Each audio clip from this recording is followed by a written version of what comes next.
Bienvenidos amigos al podcast de HR and Mindfulness. Mi nombre es Sofía Juárez y este es tu podcast que te acompaña día con día.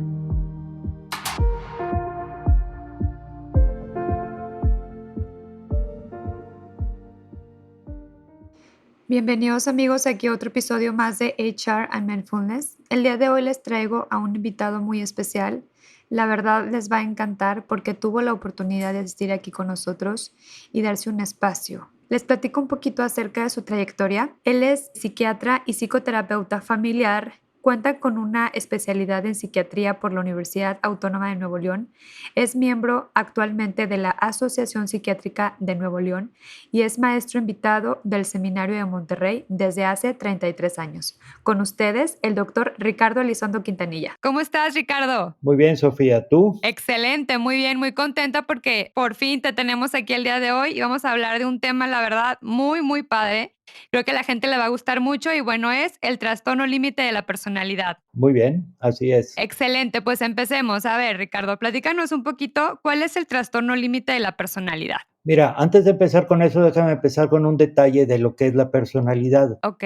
La personalidad en todos nosotros es un sistema de adaptación y defensa contra el medio ambiente en el que vamos creciendo. Entonces, dependiendo del medio ambiente en el que vivimos y del, el número de hijos que eres en la familia, del tipo de papás que tienen, la interacción entre ellos, y más adelante la escuela, los amigos, los maestros, todo eso nos va dando, lo voy a decir así, es como una agresión a nuestra persona, ¿sí? Los niños siempre están en un plan egoísta. Entonces yo me tengo que ir adaptando y defendiendo de ese medio ambiente en el que voy creciendo. Dependiendo de eso, yo voy generando mis características o rasgos de personalidad. Es muy difícil encontrar una persona que tenga una personalidad pura. Todos tenemos rasgos diferentes. Y entrando ya en la personalidad límite, antes no se consideraba una personalidad, se consideraba una estructura psicológica, pero poco a poco ha ido evolucionando y ahora se le considera una personalidad. Esta personalidad generalmente se presenta o se puede desarrollar uno, porque sí tiene una carga genética, se calcula el 25 o 26% que puede ser heredado, la posibilidad de desarrollarla, y al mismo tiempo también por el ambiente, y el ambiente generalmente, ya sea en forma real o fantasiada por la persona, el niño, vive un ambiente que lo considera humillante, dependiendo mucho del trato de los papás, los hermanos, después los amigos, la escuela y los maestros. Entonces ahí es cuando se va formando de esta manera. Partiendo de ahí, ¿verdad? Que es este sistema de adaptación y defensa, esta personalidad es una personalidad desgraciadamente muy deteriorada. Tiene sistemas de defensa muy primitivos. Primitivos quiero decir en el sentido de que, por ejemplo, ¿qué es característica de ellos? Ellos siempre están echándole la culpa al mundo. Si cometen un error, si algo se les reclama, ellos siempre van a buscar que la otra persona sea la culpable y no ellos. Eso es algo muy primitivo, no reconocen sus errores. Y si llegan a reconocerlo, entonces sale rápido el comentario de decir, bueno, es que me hicieron hacerlo. Entonces viven siempre en esa complicación. Obviamente complican la vida de otras personas. Esta personalidad es muy compleja, es muy difícil de tratar. En ocasiones hay que medicarlos, pero la terapia es muy difícil, ¿verdad? Por esta no aceptación, ¿verdad? No se puede trabajar fácilmente con ellos. Como esto, una personalidad que va a durar toda la vida y los va a poner en conflicto con su medio ambiente, ya sea de cómo reconocen el medio ambiente, su relación afectiva, que esta es la principal, su función interpersonal y su control de impulsos. Por eso son muy complejos. Cuando estas personas ya grandes, ¿verdad? No como niños, ya grandes, depositan su afecto en alguien, llámale una pareja, o pueden ser los papás, a esas personas son a las que más maltratan, curiosamente. Y lo hacen porque la base de esta personalidad es el miedo, casi terror, de ser abandonados, sea en forma real o fantasiada, eso es lo que les sucede. Entonces, en base a ese miedo al abandono, es como reaccionan muy impulsivamente. haciendo escándalos de pleitos continuos que pueden durar 4 o 5 horas o pueden durar un día o 2 continuos, ¿sí? Y entonces esa es la parte más difícil de estas personas. Totalmente. Y como tú bien comentas, hay que tratarlos de una manera muy especial, ¿no? Por ejemplo, ¿qué patrones caracterizan a este tipo de trastorno? Mira, los principales son muy inestables, principalmente en sus relaciones interpersonales y de pareja. Son sumamente inestables. Quiero decir que pueden brincar de una forma de pensar a otra muy rápido y tienen una característica, esta no viene en los libros descrita así, pero déjame tratar de explicártela.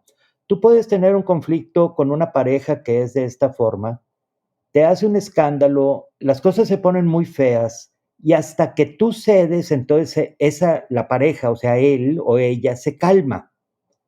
Y cuando tú se lo reclamas, ellos simplemente dicen, eso fue otra cosa. Es como si fragmentaran la línea del tiempo. Entonces, aquello que acaba de pasar hace media hora ya no existe, ¿sí? O ya no es importante, ¿verdad? Lo único importante es ahorita y que esa persona se sienta siempre aceptada y con la seguridad de que jamás se le va a abandonar.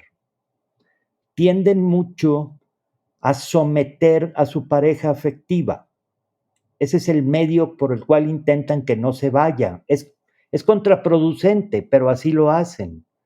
Entonces hacen estos escándalos o son extremadamente celosos, esa impulsividad de incluso amenazar con suicidios o con lastimarse nada más, y todo es para asustar a la pareja y que la pareja se quede. Esto también lo hacen mucho con los papás antes de tener una pareja. Tienen una autoimagen deteriorada, tienen como un trastorno de identidad, una identidad difusa, así se llama. Entonces ellos tienen que copiar las características de otras personas, ya sea en ideas, ya sea en cosas por hacer o comentarios. Ellos están de alguna manera copiando porque no saben, aunque suene un poquito raro, no saben quiénes son. Cuando una persona tiene una identidad difusa o su identidad está así muy dañada, entonces no tiene la capacidad de pertenencia. Voy a exagerar un poco. Ella no sabe si es humano, si es un lobo o si es un X, ¿verdad? Entonces siempre anda copiando para poder pertenecer, pero nunca llegan a pertenecer del todo, ¿no? Porque no están seguros de sí mismos. Y la otra parte, bueno, tienen una impulsividad muy especial, se sienten amenazados con el abandono y van a reaccionar mal, siempre van a reaccionar mal, en forma muy agresiva. Y esas crisis no se detienen, ¿sí? Se detienen hasta que ellos quedan satisfechos con el bueno, está bien, ya no voy a terminar contigo, me voy a quedar contigo y entonces ya se calman. Lo dudan un tiempo más y luego ya, ahora sí, realmente se calman y ya, hasta la siguiente crisis que va a venir, ¿verdad? Definitivamente. Tienen una característica también que ellos ven todo a las personas, o blanco o negro, no ven matices de gris. Entonces, pueden idealizarte al grado de que eres lo máximo y al siguiente momento pueden devaluarte porque se sintieron mal contigo. Esos cambios son muy bruscos, se ven así a simple vista. Es porque no satisfacen sus necesidades. Siempre están en eso. Es como si no hubieran crecido, viven en un egoísmo completo. No entienden, es muy difícil razonar con ellos. Simple y sencillamente están buscando que todo el mundo los acepte, tal y como son. Ellos sí pueden reclamar, pero a ellos no se les puede reclamar porque van a ser un escándalo muy grande, ¿no? Otra de sus características es la vida sexual. Ellos pueden utilizar la vida sexual para atrapar personas. En un principio pueden ceder a lo que la pareja les pide, lo que sea, cualquier fantasía que tenga la pareja, ellas pueden ceder, ¿verdad? Y lo hacen con ese afán. con el afán de ir atrapando a la persona y que le guste estar ahí y que nunca se mueva de ahí. Pero esa sexualidad también se va deteriorando. Al rato ya esa sexualidad ya declinó, pasa más bien a ser una sexualidad aburrida, una sexualidad forzada. Entonces, esas son partes de sus complicaciones. Otra que tienen es una paranoia, no hablo como rasgo de personalidad, sino es como un sentido paranoide continuo. Siempre están vigilantes, siempre están viendo qué hace la pareja. Ok, lo que decía, entre o papás o pareja, que son las personas afectivamente más cercanas. Siempre están vigilantes, entonces se vuelven altamente celosas. Son de esas personas que, bueno, ya en tiempos de estos, ¿verdad? Siempre están vigilando el teléfono o siempre están buscando pequeños datos en la persona, errores al hablar, para estar poniendo en duda su fidelidad. Si es que descubren algo o creen descubrir algo, nuevamente empieza la impulsividad y empieza todo el trastorno a manifestarse abiertamente. Oye, Ricardo, ¿y cuál es la causa de origen del trastorno límite de personalidad? Mira, básicamente es en la crianza, ¿sí? Son personas que se sintieron humilladas durante su desarrollo, durante la crianza. La humillación no necesariamente es que los padres estén sobre ellos haciéndolos sentir mal. Por ejemplo, si el niño, su característica principal es el egoísmo, porque así tienen que ser, entonces el niño quiere todo para él y se siente que es lo único. Imagina un papá, una mamá que está con el niño o niña que esté formando esta personalidad y que el papá en cierto momento le dice no quiero jugar y lo aparta y luego se lo hace frecuentemente. Entonces el niño lo que está sintiendo es no me quiere, ¿sí? Me está abandonando, ¿sí? Me deja ahí a mi suerte. Ellos lo empiezan a traducir de esa manera. Y en base a eso empiezan a ser demandantes. Básicamente eso es lo que les pasa. Las formas de humillación son muchísimas, porque depende mucho de la percepción del niño, que eso es lo que no puedes adivinar. Pero básicamente es eso, un maltrato, un abandono o que él crea que lo están maltratando y abandonando. Exactamente, así como tú bien comentas, depende de su percepción. Sí, mucho. Y es cierto que el trastorno límite de personalidad es uno de los trastornos más disruptivos por la inestabilidad emocional que este conlleva. Básicamente sí. Fuera de las enfermedades psiquiátricas consideradas como psicosis, como la esquizofrenia o el maníaco depresivo o la depresión mayor o el esquizoafectivo, tal vez sea el trastorno de personalidad más severo, ¿sí? Que causa muchos más problemas. Y curiosamente, se habla de que va en aumento el número de personas que desarrollan este tipo de personalidad. Yo me imagino, debe ser la forma en que ahora se educan los hijos, ¿verdad? Los hijos que no tienen mucho control de los papás o los hijos que controlan a los papás. Todo este tipo de cosas ha ido causando el aumento en este tipo de, de personalidad. Oye, y en cuanto a los trastornos de personalidad, ¿cuántos existen actualmente según el DSM-5? Ahorita consideran 10. Antes los catalogaban por el tipo de defensas que se usan, ¿sí? Tipos de defensa significa si yo le echo la culpa al mundo o si yo acepto mi culpa ante las cosas que pueda llegar a hacer. Pero ahora no, los han ido modificando la clasificación para ponerlos en qué hay de semejante entre una personalidad y otra.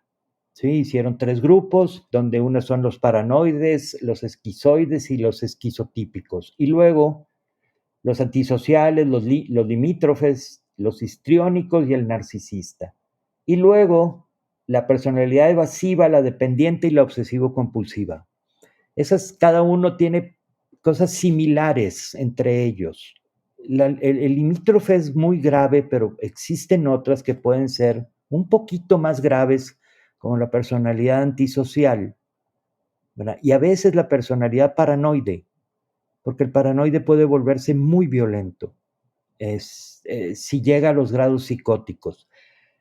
Y el antisocial, bueno, pues ese yo creo que es el que más abunda ahorita actualmente, porque estamos muy, muy contaminados de esa personalidad y ellos tienen la característica principal de que no sienten, no hay culpa, no hay remordimiento. Ellos sí causan daño, no les importa, ¿sí? Daño físico, económico, social, el que sea, no les importa.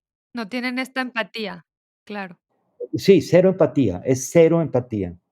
Encontrar de ellos es bastante difícil, pero encontrar un sociópata puro, que sí existen, pues es caso de estudio, ¿no? Porque son bastante curiosos. Oye, ¿y cuáles son los síntomas entonces del TLP, del trastorno límite de personalidad? Si tú conoces a alguien ahorita que tenga ese trastorno y no tienes una relación afectiva estrecha con esa persona, tú vas a notar que es una persona perfectamente común. No digo normal intencionalmente, digo común. Es una persona común y de hecho hasta son más amables de lo común, ¿sí? Muy serviciales, muy prestos a ayudar, están atentos a los demás, cosas por el estilo. Esto lo hacen porque siempre les gusta que los vean bien, ¿sí? Que la gente los aprecie. Pero cuando ya depositan el afecto en alguien, ahí es donde aparece toda la gama de características, ¿sí?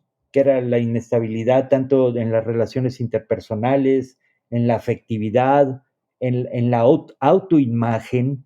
Esto de la autoimagen no lo mencioné ahorita, pero es muy curioso.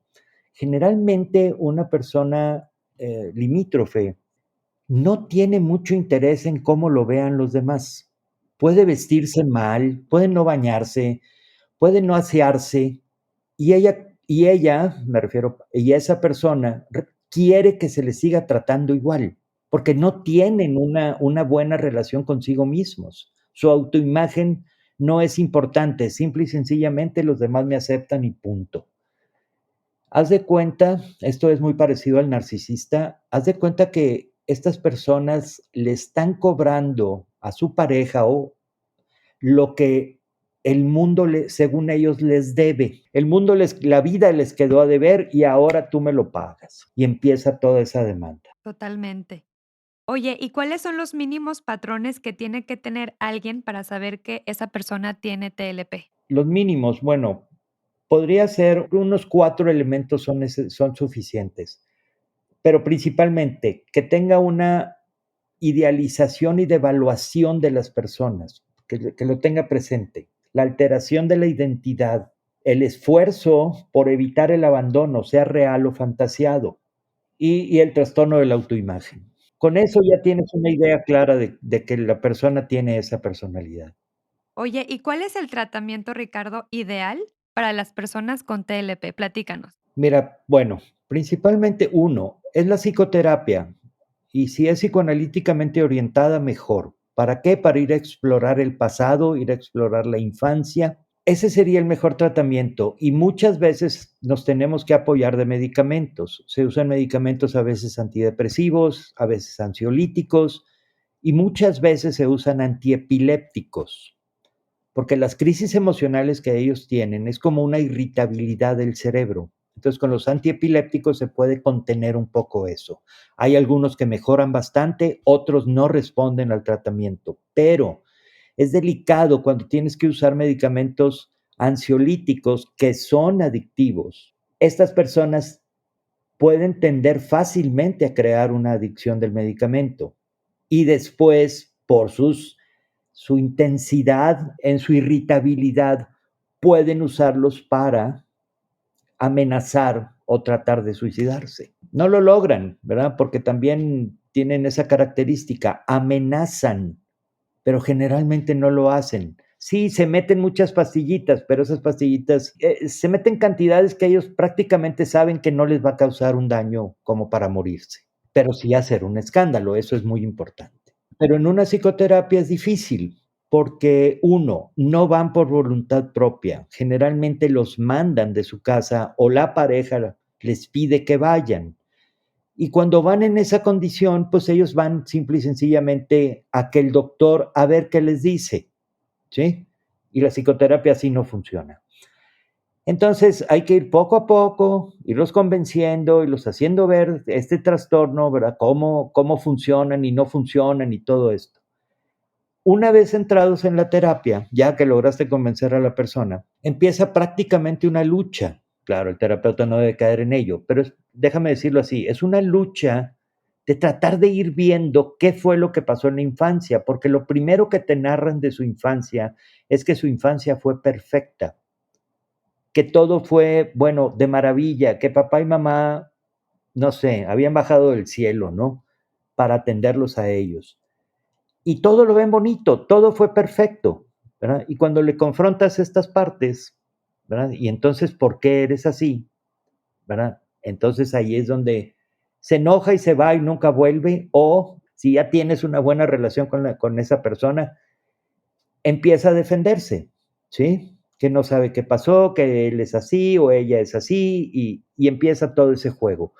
Pero toma muchos años, ¿eh? Una terapia para una persona así toma muchos años para poder desarrollarla bien. Totalmente.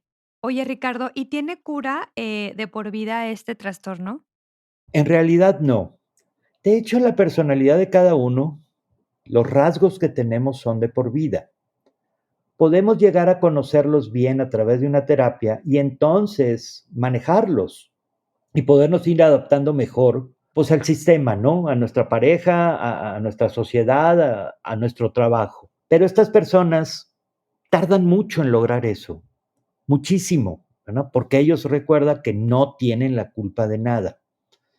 Entonces, situación que les haces ver, situación que les explicas, hay casos tan curiosos como se lo acabas de explicar, al siguiente momento en la terapia ya no se acuerdan. Es como, no, tú no me dijiste eso, ¿no? Porque son esas defensas donde no, el mundo es el que está mal, yo no. Entonces ahí es donde hay que trabajar muchísimo. Pero bueno, pues es parte de, casi nunca aguantan en una terapia. Casi siempre salen huyendo y obviamente diciéndole al doctor que el doctor está mal. Claro, y muchas veces, como bien comentas, la persona tiene que decidirse a ir a terapia por cuenta propia, ¿no? O sea, no se vale que, oye, es que me trajo mi mamá, mi papá o mi esposo, mi pareja, sino darte cuenta por ti mismo que tienes ese trastorno y que tienes que trabajarlo en terapia y para que puedas ver resultados, ¿no? Lo más pronto posible. Sí, básicamente sí, pero te digo, es muy raro que uno llegue convencido de que tiene problemas, muy raro, a menos de que ya haya habido, que se ven casos así, ya donde hay violencia, ¿sí? Ya entre la pareja, ya donde se salieron de control y ya hubo golpes o ya hubo empujones o ya hubo algo que ya rebasó no sé, lo establecido por la sociedad. Y no una vez, tiene que pasar, se repite varias veces y entonces ya lo pueden más o menos entender que algo anda mal. Así es correcto. Oye, Ricardo, ¿y con quién debemos acudir para saber si lo padecemos? Por ejemplo, la gente que se esté preguntando, oye, ¿lo tendré, no lo tendré? ¿Con quién nos recomiendas acudir o con quién debemos acudir? Mira, bueno, se puede hacer con cualquier persona que se dedique a esta rama de la medicina. Puede ser alguien en psicología, de psicología, perfectamente lo puede diagnosticar. Alguien de psiquiatría también, y generalmente también los psicoanalistas. Pero, por ejemplo, si va con una persona de psicología, puede llevar la terapia con la persona de psicología, pero apoyarse en un psiquiatra para el uso de medicamentos. Casi siempre son tratamientos que están en forma conjunta 2 personas, pero un psicólogo, un psiquiatra, un psicoanalista, esas son las personas correctas. Excelente. Y en cuanto al enfoque terapéutico, puede ser cualquier enfoque, ¿verdad, Ricardo? Puede ser, sí. Sí, pueden, abordarse de varias maneras, dependiendo de la capacidad del paciente y de la intención que tenga de revisar sus problemas, ¿sí? A veces se les dirige nada más, a veces sí se puede entrar en algo más psicoanalítico, de ir revisando el pasado de ellos. Se puede hacer de varias maneras, sí. Totalmente. Y también para la gente que nos escucha, no siempre hay que tomar medicamento, como bien comenta Ricardo, depende del tipo de trastorno y también de el nivel, ¿no?, que se tenga. Sí, totalmente. En esto hay niveles, hay formas de expresión, unas son muy intensas, otras son muy leves y entonces es donde hay que valorar si es necesario usar un medicamento o no, ¿verdad? Que en muchos casos no se usa. Claro, y aparte, el psicoterapeuta o el psiquiatra nos da de alta en algún cierto tiempo, ¿no? O sea, llega el tiempo en el que ya, das de alta al paciente, ¿no? Cuando ya ves mejoría. Sí, siempre la idea es tener una psicoterapia que tenga fin, pero muchas veces con estas personas, cuando la persona crea una cierta dependencia del psiquiatra, a veces se extiende demasiado, incluso haciéndoselo ver y todo. La persona quiere continuar yendo porque ahí encuentra, no sé, cierto apoyo, cierto entendimiento o cosas por el estilo. Pero sí, la terapia tiene que tener un fin. Las terapias eternas no son nada buenas. Confíen en su terapeuta y lo mejor, Ricardo, es, o sea, en este caso, ¿cómo saben las personas quién es el terapeuta ideal, no? Digo, no sé si tú bien un día me dijiste, tienes que hacer match o tiene que haber esta empatía o embonación con el psicoterapeuta, ¿correcto? Sí, sí debe de haberla, es muy importante. ¿Cómo se sabe? Nada más visitando al terapeuta, conociéndolo, que él te conozca o se conozca al paciente, ver después de 1 o 2 sesiones el planteamiento que se pueda hacer para el manejo de la situación. Y entonces ahí se puede llegar a un acuerdo o si la persona dice: "Oye, pues no me siento muy a gusto", perfecto, aquí tienes 3 nombres más y acude con el que quieras, ¿sí? ¿Sucede? Sí, sí sucede, ¿verdad? Y no solamente con pacientes limítrofes, de cualquier tipo de personalidad también sucede que no hay un buen match entre terapeuta y paciente. Perfecto, no es obligado que tenga que ser. Oye, y bueno, ya por último, ¿algunos libros que nos recomiendes acerca del borderline o de trastorno límite de personalidad? Bueno, ahí sí es un poquito más difícil porque casi todo viene no como un libro específico, ¿sí? No es así, este habla de, sino que vienen muchos libros, pero yo creo que sería más fácil, porque hay, por ejemplo, buscar artículos en Google. Vienen muy buenos artículos, porque te digo, los libros son más difíciles. No hay uno específico que diga esto es el borderline, ¿verdad?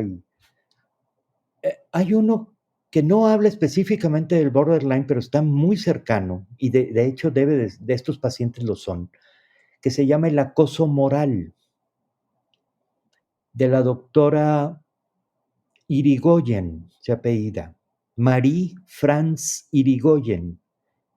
Ella tiene 2 libros, el acoso moral y el acoso moral en el trabajo. Es otro aspecto, pero muy, muy relacionado con los limítrofes. Yo creo que esos 2 podrían ayudar a ir identificando estas personas. Ricardo, y ya por último, la gente que te está escuchando, ¿dónde te puede contactar si quiere sacar una cita contigo? Por favor, compártenos tu, ya sea número de contacto o algo, por favor. Sí, te voy a dar el número de mi consultorio es el 81 83 56 89 19 y el número de mi celular es el 81 16 008271. Excelente, Ricardo. Pues muchísimas gracias. La verdad es que me encantó este episodio. Creo que la gente ahora sí ya se va con toda esta información de lo que es el trastorno límite de personalidad. Ya estaremos en otra ocasión platicando de algún otro tema. Me encantó tenerte, Ricardo, de verdad. Te mando un fuerte abrazo. Al contrario, Sofía, muchísimas gracias. Gracias a ti. Bye bye. Muchísimas gracias amigos por habernos acompañado en este espacio, que es tu espacio. Nos vemos la próxima sesión privada en terapia. Gracias.